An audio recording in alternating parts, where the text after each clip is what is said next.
Well, everyone, iOS 18.2 has just officially came out by the time you're watching this, and I did install the RC version, and I installed it on my iPhone 12. So let's go and see how it holds up. Now, I will be honest, a majority of these features that we got within iOS 18.2 were the Apple AI features.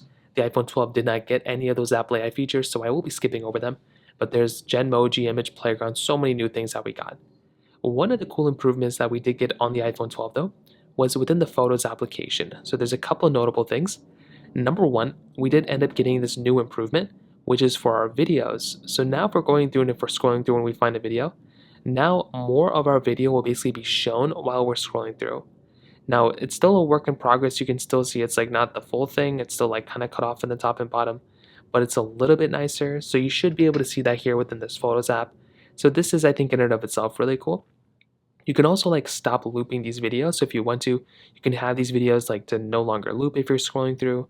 So that is in and of itself another cool thing. At the very bottom, another very, very big feature is that we now have our favorites album under our utilities portion.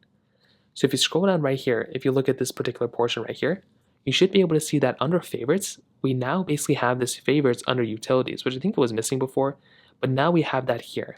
So you can still have it as a pinned option up top, but now you have that here, which in and of itself is another really, really cool thing. On top of that, under our internet browser, we also have the status of our downloads.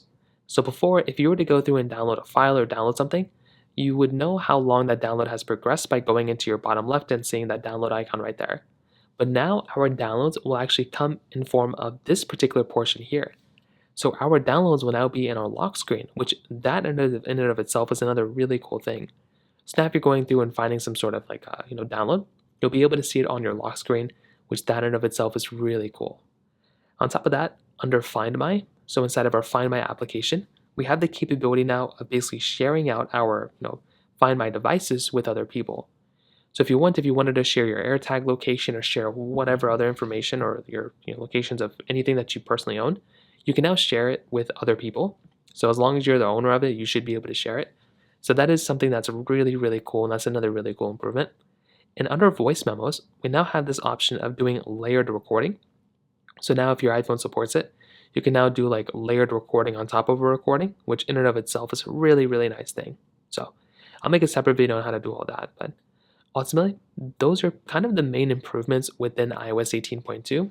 As you probably would have guessed it, there's still going to be a lot more improvements coming out in the future, but that's kind of where we're at right now. If you have any other thoughts or questions, please let me know in the comment section below. Hit the like button, that would mean so much, but definitely hit that subscribe button. More importantly than everything else, I love every single one of you guys. Hopefully I'll catch you guys in the next video. Peace out till then.